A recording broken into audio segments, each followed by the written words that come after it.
İkinci olaraq xüsusi sual cümlələri. Xüsusi sual cümlələri cümlənin hər hansı bir üzvünə verilən sualdır və konkret cavab tələb edir. Bu sual cümlələri xüsusi sual sözləri ilə əmələ gəlir. Xüsusi sual cümlələrin keçmiş dərslərimizdə də öyrənmişik. Bunlar hansılardır?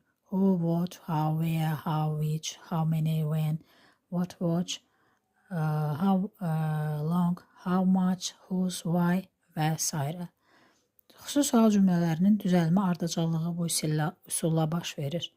Sual əvəzliyi, köməkçi feil, mübtəda və əsas feil. Nümunəyə baxaq. For example, when did you go? Sən nə zaman getdin? Burada bizim sual sözümüz when, yəni sual əvəzliyimiz, köməkçi feilimiz did, mübtədamız you, əsas feilimiz isə go'dur.